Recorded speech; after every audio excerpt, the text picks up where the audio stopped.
Right now, evacuation notices are expanding as the Aspen Acres fire grows to more than 50,000 acres. There's still no containment on the fire burning in Pueblo and Custer counties. Hopefully that will change as support pours in from across the country.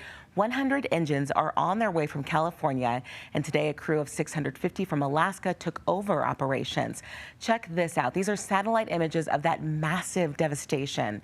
They come from Vanter out of Westminster. So on the left is before the fire. On the right, you can see most of those homes burned down after some 100-mile-an-hour gusts moved flames. This is an infrared look for you. So what you see in red is still healthy. This was taken around noon today, and more than 180 homes and other buildings have burned. Your reporter Michael Abeda has the latest updates from the command center.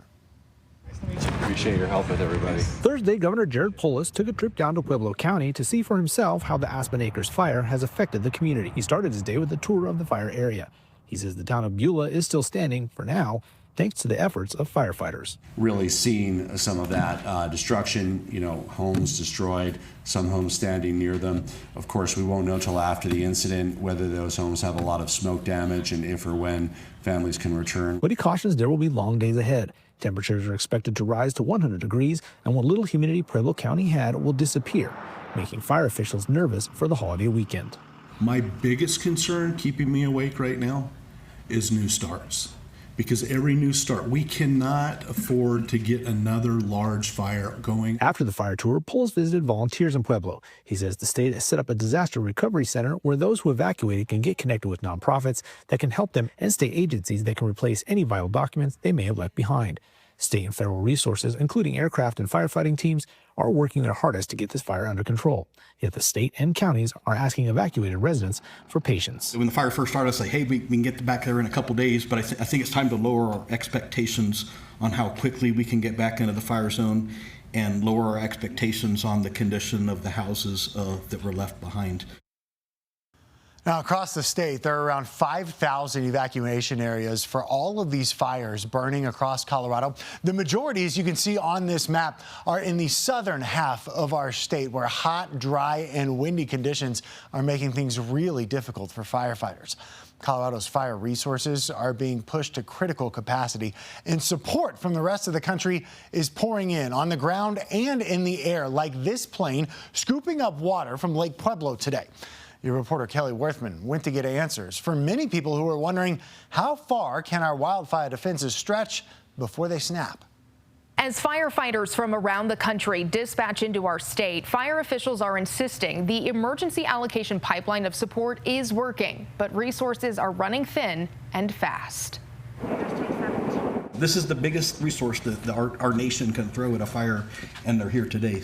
Large fires from the western slope to the Front Range, raising concerns if there are enough resources to survive the summer. We have 14 large air tankers that are in Colorado, and many of them are working multiple fires.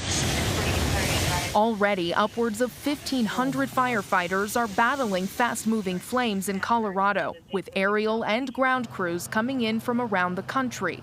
That includes a complex incident management team from Alaska, assuming command of the massive Aspen Acres fire in Pueblo County. We put in additional orders of personnel, which would include 17 hand crews, upwards of 100 engines, 6 dozers, 15 water tenders. There are 38 national complex incident management teams that operate on a cross-country rotation, available to help shoulder the burden when local resources are pushed to the limit. 12 such teams are deployed right now, and 5 are currently in Colorado, officially deemed a hot zone. Colorado was moved to #1 as priorities for the entire western United States. Right now, the nation's wildfire preparedness level is a 4 out of 5, meaning emergency resources aren't maxed out yet, but the pipeline could be heading there soon, with summer fire season far from over. As resources are becoming more and more thin across Colorado and across the West, we're going to start competing for resources, and that's not a place we want to be. Another resource, you and me and anyone visiting Colorado right now. Fire officials saying we can help lighten the load on these exhausted frontline responders by obeying all regional burn bans and any new orders that go into effect over the holiday weekend. I'm Kelly Worthman, covering Colorado First.